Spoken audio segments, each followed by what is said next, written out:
Hello दोस्तों, स्वागत है एक बार फिर से आप सभी का सलोनी क्वेस्ट में। साथियों, आज है 28 अगस्त और आज की वीडियो में हम लोग बात करेंगे 28 अगस्त 2025 के most important daily current affairs के क्वेश्चन के बारे में। चलिए वीडियो की शुरुआत करते हैं। जैसे कि हमारा आज का पहला क्वेश्चन है। पहला क्वेश्चन हमारा, कौन सा राज्य भारत का पहला पूर्णतः डिजिटल साक्षर राज्य बना? तो भारत का पहला डिजिटल साक्षर राज्य बन गया है कौन सा? ये बन गया है भारत का केरल। केरल राज्य आपको पता है 2011 की जनगणना के अनुसार भी ये पहला राज्य रहा था। ये पूरी तरीके से फुल डिजिटलाइज्ड स्टेट बन गया है। पूरा स्टेट डिजिटलाइज है, मतलब यहाँ पर डिजिटल साक्षर है, डिजिटल इलिटरेट है, बेसिक डिजिटल सर्विस उसको आसानी से पता है, चाहे वो कोई बूढ़ा इंसान हो या कोई जवान हो या कोई बच्चा हो। मतलब कि हर तरह के यहाँ पर लोग जो हैं समझदार हुए और ये लोग बेसिक डिजिटल चीजें पता है इन लोग को। बेसिक ट्रांजैक्शन जैसे कि वीडियो कॉल करना या मोबाइल चलाना, मतलब डिजिटली तरीके से सारी चीजें इनको पूरी तरह से पता है। तो ये राज्य बन गया डिजिटल राज्य। ये घोषणा डीजी केरल परियोजना के अंतर्गत पहले चरण की सफलता के बाद की गई है। डीजी केरल अभियान एक बहुत बड़ा मेगा अभियान चलता है। वहां की गवर्नमेंट के द्वारा ये चलाया गया है। डिजिटल साक्षर राज्य किया जा रहा था, हर एक पर्सन को कोई भी डिजिटल राज्य बन गया है। और ये घोषणा डीजी केरल परियोजना के अंतर्गत पहले चरण की सफलता के बाद की गई है। डीजी केरल अभियान ये बहुत बड़ा मेगा अभियान चलाया गया था वहां की गवर्नमेंट के द्वारा और इसके तहत डिजिटल साक्षर राज्य किया जा रहा था। यहाँ पर क्या है कि कोई भी व्यक्ति जो बाहर निकलता है, घूमता फिरता है या फिर कहें कि कुछ भी मतलब कुछ इस प्रकार से चलने फिरने लायक है, कोई भी वृद्ध पर्सन की अगर बात करें तो उन सबको भी जा करके ट्रेड किया गया है, सिखाया गया है कि भाई आप डिजिटल तरीके से कैसे सीख सकते हो, चीजों को आगे कैसे इस्तेमाल कर सकते हो। इस हिसाब से डीजी केरल परियोजना के तहत ये उपलब्धि हासिल कर ली है केरल राज्य ने। अब कुछ और डिजिटल से रिलेटेड जो क्वेश्चन हैं इनको हम एक बार रिवीजन करते हैं। चलिए, तो ये स्टेटिक कह लो या कह लो पुराने करंट अफेयर्स आपको याद रखना है। रिवीजन परिवर्तन से हम बताएं तो जैसे कि पूछा जाएगा कि भारत का पहला संविधान साक्षर जिला कौन बना था, तो साक्षरता से रिलेटेड जो यहाँ पर क्वेश्चन है वो कोल्लम जिला केरल का ही भारत का पहला संविधान साक्षर बना था। यानी कि यहाँ के जितने भी नागरिक है वो संविधान को जानते हैं, बेसिक संविधान की चीजें जानते हैं, न कि पूरा का पूरा संविधान रटा है। ठीक है, भारत का पहला पूर्णतः डिजिटल बैंकिंग वाला राज्य है, ये भी केरल ही बना था। और डिजिटल बैंकिंग सबसे पहले तो डिजिटल बैंकिंग सबको सिखाई गई है, जो वो डिजिटली कैसे आपको बैंक से कनेक्ट होना है। कोई जरूरी नहीं है कि आप फिजिकल आप रूप से आप बैंक में जाओगे पैसा जमा करने या निकालने। भारत का पहला पूरी तरीके से डिजिटल बैंकिंग लागू करने वाला जिला कौन सा था? वो केरल का ही त्रिशूर जिला था। भारत का पहला पूर्णतः डिजिटलीकृत गांव कौन सा बना था? ये पोलमपारा गांव पंचायत बना था। केरल का ही पहला गांव जिला बना था। अब पूरा स्टेट बन गया है डिजिटल। भारत का पहला खुद की इंटरनेट सेवा इस्तेमाल करने वाला केरल है। केरल ने केन परियोजना सर्विस शुरू की थी। केरल फाइबर ऑप्टिकल नेटवर्क शुरू किया था, जिसके जरिए ये खुद की इंटरनेट सर्विस प्रोवाइड कर रहा है। न जियो न एयरटेल, खुद का ही कर रहा था। अब केरल के बारे में जान लो। केरल इतना आगे चल रहा है तो केरल है क्या, कहाँ पर है? तिरुवनंतपुरम राजधानी है केरल की। एक छोटा सा राज्य है ये, दक्षिण भारत में लास्ट में एकदम। और ये 2011 की जनगणना के अनुसार उस टाइम पर भी सबसे ज्यादा साक्षर वाला राज्य बना था यही। केरल के सीएम है सीपीआईएम पार्टी से पिनराई विजयन। राजेंद्र विश्वनाथ आर्लेकर यहाँ के गवर्नर है और ये अपना बॉर्डर तमिलनाडु से और कर्नाटक से लगाता है।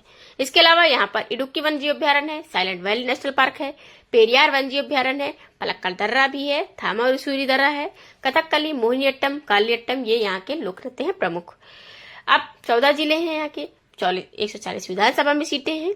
हर जिले में देखिए 10 विधानसभा सीट, लोकसभा में 20 और राज्यसभा में 9 सीटें यहाँ से जाती हैं केरल से।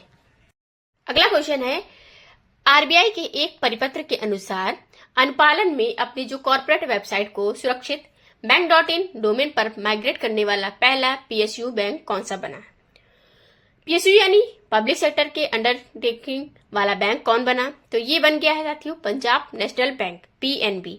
पंजाब नेशनल बैंक आप जानते हो भारत में टोटल 12 पीएसयू है। एक बात तो ये आप ध्यान रखो कि भारत में केवल 12 पब्लिक सेक्टर की अंडरटेकिंग्स है, यानी कि 12 सरकारी बैंकें हैं। जैसे आपको महारत्न कंपनियों वगैरह के बारे में बताते हैं, ऐसे यहाँ पर 12 सरकारी बैंक हैं भारत के अंदर। इन 12 सरकारी बैंकों में से एक बैंक है पीएनबी, ये भी सरकारी बैंक है पीएनबी। अब आरबीआई ने क्या कहा है कि जो भी बड़े बैंक हैं, गवर्नमेंट बैंक हैं, आने वाले दिनों में चाहे प्राइवेट बैंक ही हैं, वो अब अपने वेबसाइट को ना ये .com .in सब में ना रखो, इनको एक अलग ही डोमेन होना चाहिए। अब जैसे कि .in बैंक.in इस प्रकार का पूरा डोमेन होना चाहिए। कोई भी बैंक हो जिससे लोगों को, जो भी नागरिक हो, उनको पता लगे कि ये डोमेन बैंक का है। जैसे फॉर एग्जाम्पल मैं आपको बताऊं कि जैसे कि पीएनबी का बताऊं, पीएनबी का डोमेन क्या है, www होता है ना, www.pnb.bank.in इनका मीन्स ये है। आप ये डोमेन लगाओ बैंक.in लास्ट में। तो ये कहा था आरबीआई ने कि जो भी हो उसमें लास्ट में डोमेन हो जो हो वो है बैंक.in हो। इसे लास्ट वाले को डोमेन कहते हैं, ये तो पता ही होगा आपको। ऐसे में ये आरबीआई की गाइडलाइन को सबसे पहले यूज करने वाला बैंक बना। पीएनबी जो है, बात समझ में आई। अब अभी आने वाले दिन में बैंक ऐसा डोमेन लाएंगी, अपना अपना मतलब सब अपना अपना चेंज करेंगी, सब अपना माइग्रेट करेंगी या कहीं शिफ्ट करेंगे। जो भी वेबसाइट पर जो भी डाटा होगा वो इस वाले डोमेन पर लाएंगे सब। जैसे एचडीएफसी है तो HDFC.bank.in होगा, एसबीआई है तो SBI.in होगा, हो जाएगा। ऐसे में पीएनबी भी है। पीएनबी वैसे और भी कई चीजों में माना जाता है, जाना जाता है। भारत का पहला पूर्ण तरीके से भारतीय द्वारा संचालित ये बैंक बना था। 1894 में शुरू हुआ था। उस टाइम पर दयाल सिंह मजाठिया और लाला लाजपत राय जी ने शुरुआत की थी इसकी। नई दिल्ली में हेडक्वार्टर है। एमडी और सीईओ वर्तमान में है इसके अशोक चंद्रा। चलिए, बाकी आरबीआई के बारे में अगर हम जानते हैं तो आरबीआई जानते हो आप, रिजर्व बैंक ऑफ इंडिया। ये इसकी मतलब स्थापना कब हुई थी, 1 अप्रैल 1935 को हुई थी। अभी वर्तमान में अगर अध्यक्ष की बात करें इनकी, तो 26वें नंबर के कौन बन गए हैं, संजय मल्होत्रा। इसके पहले कौन थे पूर्व वाले, वो थे कौन से, 25वें नंबर के थे, शक्तिकांत दास जी थे, जो कि अभी सचिव बने हैं किसके, पीएम मोदी जी के। अगला क्वेश्चन है, योगी आदित्यनाथ ने कहां पर उत्तर प्रदेश के पहला हरित हाइड्रोजन संयंत्र का उद्घाटन किया। तो पहला है ये हरित हाइड्रोजन संयंत्र है उत्तर प्रदेश का। ये योगी आदित्यनाथ ने अपने कॉन्स्टिट्यूएंसी जैसे कि में उद्घाटन किया है गोरखपुर में, हरित हाइड्रोजन संयंत्र, ग्रीन हाइड्रोजन प्लांट। ठीक है, अब ये है टोरेंट पावर, जैसे कि टोरेंट गैस द्वारा ये विकसित किया गया था।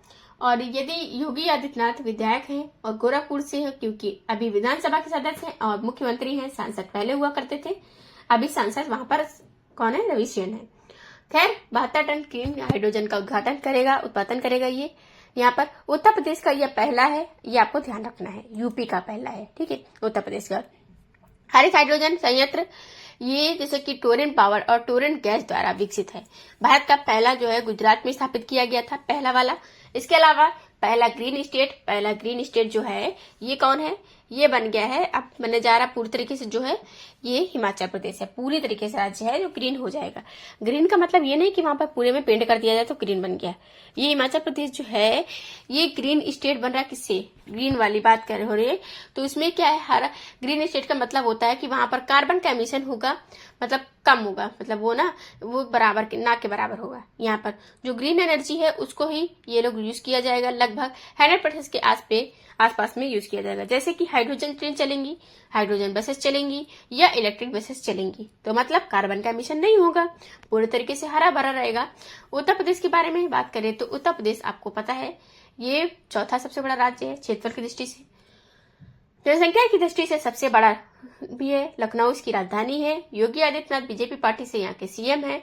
आनंदीबेन पटेल यहाँ की गवर्नर हैं। और यहाँ पर रामगढ़ ताल, सुरहा ताल, गोविंद बल्लभ पंत सागर झील है, मोती झील है, दुधवा नेशनल पार्क है। ये सबसे इकलौता नेशनल पार्क है और एकमात्र नेशनल पार्क है। लखीमपुर खीरी में स्थित है। नवाबगंज पक्षी अभ्यारण्य है, टाइगर रिजर्व है, चंद्रबाबा गेंद सेंचुरी है, इटावा लायन सफारी यहाँ पर है। महाराजगंज में आपने देखा था कि एशियाई गिद्ध का एक संरक्षण केंद्र खोला गया है जो कि एशिया में सबसे बड़ा है। चरकुला नौटंकी, रासलीला, रामलीला, धोबिया, थाली, पोथा, छोरा ये यहाँ के लोकनृत्य हैं। 75 जिले हैं यहाँ पर, जैसे कि इसमें पूरा टोटल जो राज्य है, सबसे क्षेत्र जो जिले हैं ना सबसे ज्यादा है कहाँ पर है अगर पूछा जाए तो उत्तर प्रदेश के। 430 विधानसभा में सीटें जाती हैं, इसमें इतनी ज्यादा किसी भी राज्य में नहीं जाती हैं। 100 विधानसभा परिषद की सीटें हैं, विधान परिषद की हैं। यहाँ पर सबसे ज्यादा लोकसभा में 80 सीटें यहाँ से जाती हैं इसे। और अगर राज्यसभा की बात करें तो 31 सीट यहाँ से जाती हैं। किसी भी राज्य में सबसे ज्यादा है ये हर तरीके से, मतलब लोकसभा, राज्यसभा, विधानसभा हर तरीके से उत्तर प्रदेश सबसे ज्यादा है। अगला क्वेश्चन है, साल 2025 में अहमदाबाद निम्न में से किन अंतर्राष्ट्रीय खेल की मेजबानी करेगा? तो अहमदाबाद गुजरात में है, आपको पता है, ये वहां का सबसे बड़ा शहर है। भारत का मैनचेस्टर भी कहा जाता है, गुजरात का जिला है।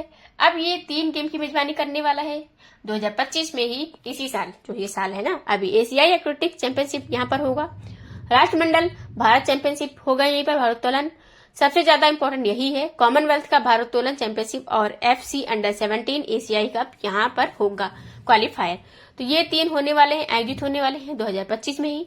इसके अलावा भी अहमदाबाद में ही और भी आने वाले दिनों में बहुत स्पोर्ट्स बड़े बड़े इवेंट होने वाले हैं, उनको अभी हम लोग देखेंगे, जिसमें ओलंपिक भी हो सकता है, भारत को मिल जाए, एक तो कॉमनवेल्थ मिल जाए, जैसे कि कॉमनवेल्थ वाला, ठीक है, जो मैंने अभी आपको थोड़े दिन पहले बताया था क्वेश्चन, कि भारत ने बिडिंग की है, तो उसमें खुशखबरी ये है कि भारत को मेजबानी मिल गई है 2030 के लिए कॉमनवेल्थ गेम का, ठीक है। 2010 के बाद 20 साल बाद 2030 में भारत फिर से मेजबानी करेगा कॉमनवेल्थ की। 2010 में दिल्ली में भारत में मेजबानी किया गया था, इस बार अहमदाबाद करेगा, क्योंकि अहमदाबाद में ही स्पोर्ट एनक्लेव बन रहा है बड़ा वाला। वहीं पर हम लोग 2036 में ओलंपिक की मेजबानी कर सकते हैं, जैसा कि, लेकिन ओलंपिक की मेजबानी अभी मिली नहीं है, मिल सकती है अभी के लिए। 24 से 30 अगस्त के बीच में ये होगा कॉमनवेल्थ का भारोत्तोलन चैंपियनशिप, जो कि सबसे ज्यादा इंपॉर्टेंट है, ये अहमदाबाद में होगा।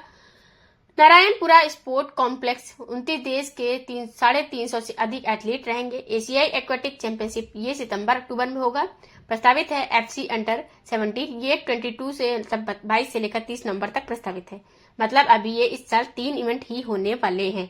इसके अलावा 2026 में अगर पहुंचेंगे तो एशियाई भारत चैंपियनशिप होगा, अभी तो कॉमनवेल्थ है, अगली बार एशियाई वाला भी यहीं पर होगा। तीरंदाजी एशिया पैरा कप ये भी होगा, रैंकिंग टूर्नामेंट होगा 2026 में। और पुलिस और अग्निशमन खेल ये जो 2029 में मेजबानी मिल गई है, किसको? भारत को। अब जानते हो विश्व पुलिस और अग्निशमन ओलंपिक के बाद सबसे ज्यादा खिलाड़ियों का सबसे ज्यादा जो इवेंट को होस्ट करने वाला दूसरा गेम होता है, ओलंपिक के बाद दूसरे नंबर पर आता है। इसके अलावा कॉमनवेल्थ जो गेम होता है ये भी है, 2023 की मेजबानी भारत कर रहा है, अहमदाबाद में होगा इसका इवेंट। बहुत इंपॉर्टेंट क्वेश्चन है ये, आप इसको याद रखना। सारे क्वेश्चन को इसलिए कंपाइज करके हम आपको रिवाइज करा रहे हैं कि इससे आपको बेटर, मतलब जो एग्जाम में है, आप ज्यादा से ज्यादा एग्जाम में क्लियर कर सको। अगला क्वेश्चन है, भारतीय चुनाव आयोग ने राष्ट्रपति उपराष्ट्रपति का मतलब चुनाव के लिए किसको पर्यवेक्षक के रूप में नियुक्त किया है? तो उपराष्ट्रपति चुनाव के लिए जो उसको पर्यवेक्षक रूप में नियुक्त कर दिया है, किसको? ये क्वेश्चन पूछा गया है। तो चुनाव बहुत जल्द होने वाला है। इंडिया अलायंस और एनडीएस दोनों ने ही अपना अपना कैंडिडेट उतार दिया है। अब इसके बीच में चुनाव होने वाला है, तो राष्ट्रपति उपराष्ट्रपति का जो चुनाव जो होगा, इस चुनाव के पर्यवेक्षण के लिए 2 पर्यवेक्षक नियुक्त किए गए हैं, सुशील कुमार लोहानी और D आनंदन। तो उपरोक्त दोनों ऑप्शन, यहाँ पर आपका ऑप्शन करेक्ट हो जाएगा। चुनाव आयोग ने 2 ऑब्जर्वर नियुक्त किए हैं। देखो, CP राधाकृष्णन जो है ये एनडीए के अलायंस के कैंडिडेट हैं और इंडिया ब्लॉक के कैंडिडेट के हैं। सुप्रीम कोर्ट के पूर्व न्यायाधीश B सुदर्शन रेड्डी है, इन दोनों का नाम याद रखना, इन दोनों में टक्कर है। और उपराष्ट्रपति के चुनाव में आप जानते हो लोकसभा और राज्यसभा के सभी सदस्य मतदान करते हैं, जबकि राष्ट्रपति के चुनाव में राज्य की विधानसभाओं के भी चुने हुए सदस्य और राज्य के जो मतलब विधान परिषद के हैं वो उनके भी चुने सदस्य, इसके अलावा लोकसभा और राज्यसभा के चुने हुए सदस्य, ये भी इसमें मतलब लोग जो होते हैं ना मनोनीत सदस्य राष्ट्रपति के चुनाव में भाग नहीं लेते हैं। ये बात आप ध्यान रखना, ऑप्शन में आएगा, इसको जरूर पढ़ के जाना कि उपराष्ट्रपति के चुनाव में सभी लोग होते हैं। इसके पीछे का तर्क क्या है? तर्क ये दिया जाता है कि अगर मनोनीत सदस्य वोट करेंगे राष्ट्रपति के चुनाव वाले चुनाव में, तो मनोनीत जो उपराष्ट्रपति होगा, अगर कोई दोबारा राष्ट्रपति के लिए उम्मीदवार खड़ा हुआ रहेगा तो उसको तो अपना जो उतना वोट फिक्स रहेगा ही ना, जैसे 12 सदस्य मनोनीत कर सकते हैं राज्यसभा में। तो अब मान लो कि जैसे कि राष्ट्रपति हूं मैं, तो राष्ट्रपति में क्या है, जैसे कि 12 सदस्य को इस बार जो होता है ना हमने अपने टर्म में नियुक्त किया। अब अगली बार जब चुनाव आएगा तो मैंने फिर से लड़ना शुरू किया, मतलब फिर से उसमें खड़ा हुआ, तो मतलब जैसे कि पद का जो चुनाव होगा और अगली बार वो जो 12 को जिनको हमने चुना था, हमने बनाया था, वो तो हमारा ही वोट फिक्स करेंगे ना, हमारी तरफ रहेंगे। फिर लोकतंत्र कहाँ? इसीलिए कहा गया है कि राष्ट्रपति के चुनाव में मनोनीत वाले नहीं चुने हुए होंगे, जनता द्वारा चुन करके भेजे गए हैं वही मतदान करेंगे, जबकि उपराष्ट्रपति को तो अथॉरिटी है नहीं कि वो मनोनीत कर सके, जैसे कि ठीक है, इसलिए उसके तो सब वोट लोग देंगे जो होगा। अगला क्वेश्चन हमारा, अगस्त 2025 में दिल्ली पुलिस का नया आयुक्त किसे नियुक्त किया गया है? तो दिल्ली पुलिस के नए आयुक्त नियुक्त किए गए हैं। किसको नियुक्त किया गया है ये पूछा गया है क्वेश्चन में। तो पुलिस के नए कमिश्नर ये नियुक्त किए गए हैं सतीश गोलचा। सतीश गोलचा देखो ये नियुक्त हो गए हैं, चार्ज लिए हैं और दिल्ली पुलिस कमिश्नर के रूप में, जैसा कि दिल्ली, मुंबई ये सब महानगर हैं, तो यहाँ के पुलिस कमिश्नर पूछे जाते हैं आईपीएस अधिकारी हैं सतीश गोलचा। और 1 अगस्त 2025 को संजय अरोड़ा की मतलब वो रिटायर के बाद ये शशि भूषण कुमार सिंह इनके अंतरिम कार्यकाल के बाद ये अपना कार्य संभालेंगे। अरुणाचल प्रदेश में पुलिस महानिदेशक के रूप में ये काम कर रह चुके हैं। अब होंगे दिल्ली पुलिस के नए पुलिस आयुक्त या कहें पुलिस कमिश्नर। अब हाल ही में ट्रंप ने किसको भारत में अमेरिकी जो राजदूत जैसे कि और दक्षिण मध्य एशिया के लिए विशेष दूत नियुक्त किया है। तो ये अपना राजदूत नियुक्त किए हुए हैं, ट्रंप ने किया है अब नियुक्त सर्जियो गौर को। एरिक सिटी जब जो मतलब बाइडन थे उनके टाइम पर हुआ करते थे, जैसे ही जो बाइडन ट्रंप गए तो ट्रंप आए जनवरी में, तो फिर एरिक सिटी इस्तीफा दे दिए थे। भाई उनकी चलनी नहीं, ट्रंप है तो उनके मुताबिक सब जगह रखते हैं। तो ऐसी कैसिटी के जाने के बाद तब से पद खाली था, कोई भी भारत में राजदूत नहीं था और अब नियुक्त किए गए हैं सर्जियो गौर। सर्जियो गौर जो हैं ये ट्रंप प्रशासन में भारत में अमेरिकी राजदूत होंगी, जो अमेरिका फर्स्ट एजेंडा लागू करने में प्रमुख भूमिका निभाएंगे यहाँ पर। और जनवरी में ये पद खाली था। बाकी इंडिया और यूएस, जैसे कि यूएस का रिलेशन तो आप देख ही रहे हो, उसके लिए मैंने आपको ट्रेंडिंग टॉपिक पर वीडियो भी दी हुई है, आप देख सकते हो। पिछले दिनों में कौन कौन से उच्चायुक्त और राजदूत कहाँ कहाँ पर नियुक्त हुए हैं एक बार हम उन्हें रिवाइज करते हैं। जितेंद्र पांसिल ये भारत के राजदूत हैं। इजराइल में दिनेश भाटिया ये भारत के राजदूत। ब्राजील में भी बाला सुब्रमण्यम भारत के राजदूत मालदीव में। अनुराग श्रीवास्तव भारत के राजदूत मॉरिशस में। नीना मल्होत्रा भारत की राजदूत स्वीडन में। और स्वीडन में एहसाद अजीमा थे ये भारत में। मालदीव के राजदूत और सुभाष प्रसाद गुप्ता सेंट विसेंट और इसके अलावा भी वीएन माल जो ये कंबोडिया के भारत के राजदूत नियुक्त किए गए हैं। भारत अगला क्वेश्चन है पीएम नरेंद्र मोदी जो है इन्होंने कहां पर 2 सितंबर 2025 को सेमिकॉन इंडिया का उद्घाटन करेंगे। तो 2 सितंबर को जो आने वाला 2 सितंबर है उसको पीएम मोदी नई दिल्ली में यशोभूमि में उद्घाटन करने जा रहे हैं सेमिकॉन इंडिया का। सेमिकॉन इंडिया का आप जानते हो भारत में सेमीकंडक्टर इंडस्ट्री और ऐसी आईटी इंडस्ट्री और इलेक्ट्रॉनिक इंडस्ट्री को बढ़ावा देने के लिए एक आयोजन होता है। अब यहीं पर अभी शुरू हुआ है सेमिकॉन में। इस बार पीएम मोदी उद्घाटन करेंगे यशोभूमि में। यशोभूमि एशिया का लार्जेस्ट कन्वेंशन सेंटर है, जैसे भारत मंडप है और यहाँ पर जैसे कि अपने लोगों में हम लोगों ने G20 आयोजित किया रहा था, ऐसे ही एक यशोभूमि बन रहा था। यशोभूमि अब भी बन रहा है, अभी भी बन रहा है और अभी और बड़ा बन रहा है, लेकिन वहीं पर आयोजित किया जाएगा। दिल्ली में ये भी है यशोभूमि, तो यहीं पर होगा सेमिकॉन इंडिया। चौथा होगा इस बार का संस्करण। 2 से 4 सितंबर 2025 तक अगली सेमीकंडक्टर महाशक्ति का निर्माण, ये इस बार की थीम है। 15,000 प्लस प्रतिभागी इसमें शामिल हो रहे हैं और इंडिया सेमीकंडक्टर मिशन इलेक्ट्रॉनिक्स और आईटी मंत्रालय के तहत आता है। इसको इस मिशन के तहत किया जा रहा है आयोजन, जिससे सेमीकंडक्टर इंडस्ट्री में हम लोग भी आगे बढ़ सके। तो इसी पर ये समिट होगा हाल ही। अगला क्वेश्चन है भारतीय सेना ने हाल ही में कहां पर समन्वय शक्ति अभ्यास जो कि 2025 शुरू किया है। तो समन्वय शक्ति अभ्यास 2025 ये शुरू किया गया है कहां पर? असम राज्य में ये शुरू किया गया है समन्वय शक्ति अभ्यास। अब अभ्यास ये अभी हुआ है असम और मणिपुर में। असम मणिपुर बॉर्डर पर हुआ, जैसा कहें तो असम में ही हुआ, लेकिन असम मणिपुर बॉर्डर के साइड में हुआ है। तो असम में ये हुआ तिनसुकिया जिले में। 10 दिन का मतलब सैन्य नागरिक जो एकीकरण अभ्यास भारत की सेनाओं में आपस में ये सामान्य अभ्यास किया हुआ है।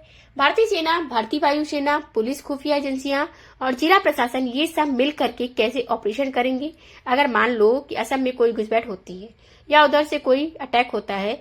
उधर भी बहुत सारे आतंकवादी संगठन रहा करते हैं, तो उनसे निपटने के लिए ये ऑपरेशन किया गया है। अगर कुछ और एरिया की बात करें, अगर मान लो कोई इधर पूर्वोत्तर से घुसना चाहे या कोई फ्रंट वार खोल दे, तो इसमें क्या होता है इधर से अटैक कर देते हैं, तो इधर से अटैक शुरू करवा देते हैं, इधर से अटैक शुरू करवा देते हैं। तो ऐसे समय में हम लोग हर तरीके से हर मोर्चे पर तैयार होना होगा। इसलिए हम लोग यहाँ पर भी अभ्यास कर रहे हैं और अभ्यास एक्सरसाइज करते रहते हैं, यहाँ पर भी करते रहते हैं। इसके अलावा हम लोग यहाँ तो करते ही हैं, नेवी के द्वारा एक्सरसाइज जरूरी है, क्योंकि practice make the man perfect. जब पहले से प्रैक्टिस किए होते हो आप कोई भी चीज हो तो आप उसको क्लियर कर सकते हो आसानी से, आपका एग्जाम हो या कुछ भी, मतलब उसमें किसी भी चीज में हो। अब असम के बारे में जान लो। आपको पता है असम के बारे में बात करें तो ये एक नियम आया हुआ है कि 18+ व्यक्ति जो होंगे उनको अब आधार कार्ड नहीं बन पाएंगे। क्यों नहीं बन पाएंगे? ये अवैध प्रवासियों को रोकने के लिए एक कदम बताया जा रहा है असम राज्य में। भारत ने अगली पीढ़ी लड़ाकू विमानों के लिए जेट इंजन बनाने हेतु किस देश के साथ में साझेदारी की है? तो ये बहुत ही इंपॉर्टेंट और इंटरेस्टिंग टॉपिक है। यहाँ पर देखिए, भारत ने साथियों फ्रांस के साथ में साझेदारी कर ली है, कॉम्प्रोमाइज किया है। अब भारत ने जो नेक्स्ट जनरेशन के फाइटर जेट बनेंगे उनका इंजन बनाएगा फ्रांस। भारत अपने इंजन पता नहीं क्यों कि मतलब टेक्नोलॉजी क्यों नहीं विकसित कर पा रहा है। अब तक जो तेजस हम लोग बना रहे हैं या तेजस बनाएंगे आने वाले दिनों में, अभी और भी मतलब मिला है जैसे कि तो भारतीय वायुसेना के लिए उन सब तेजस का जो इंजन बनता है वो अमेरिका बनाता है। ठीक, अमेरिका से हम लोग की डील हुई है। अब ये जो नेक्स्ट जनरेशन में हम लोग बनाएंगे, हो सकता है जो अपना 5th जनरेशन जो होगा ना, 5th वाला, वो बन रहा है। उसके लिए जेट इंजन फ्रांस से बनवाया है जाए। तो इसके लिए भारत और फ्रांस के बीच में साझेदारी हुई है। और भारत और फ्रांस कॉम्पैरेटिवली मतलब ज्यादा जो होता है ना टेस्टेड है अमेरिका के कंपैरिजन में। अमेरिका जो है वो तो धोखेबाज रहता ही हमेशा से, केवल बस अपना बेचना चाहता है, डील कराना चाहता है, अपना पैसा कमाना रहता है उसको, इसलिए उस पर कम भरोसा किया जाता है। ये डील फ्रांस की तरफ जाना एक प्रकार से समझ लो बहुत बड़ा सेटबैक है अमेरिका के लिए। लगभग 15,000 करोड़ का ये डील हो सकता है। DRDO और HAL जो है ना, ये मिल करके जेट बनाएंगे और सरफान फ्रांस की कंपनी जो है ये इसका इंजन बनाएगी। लगभग 10 साल में बनेगा। और बाकी जो फ्रांस के बारे में आप जानते हो ना, इमैनुअल मैक्रोन यहाँ के प्रेसिडेंट हैं। तो ये थे साथियों आज के दिन के टॉप 10 करंट अफेयर्स के क्वेश्चन। आई होप आपको वीडियो पसंद आई होगी। इसकी PDF आपको टेलीग्राम चैनल पर मिलेगी। आप वहां पर सलोनी को सर्च करके चैनल को डाउनलोड मतलब जैसे कि टेलीग्राम चैनल ज्वाइन कर सकते हैं। PDF आप वहां से डाउनलोड कर सकते हैं बिल्कुल फ्री में।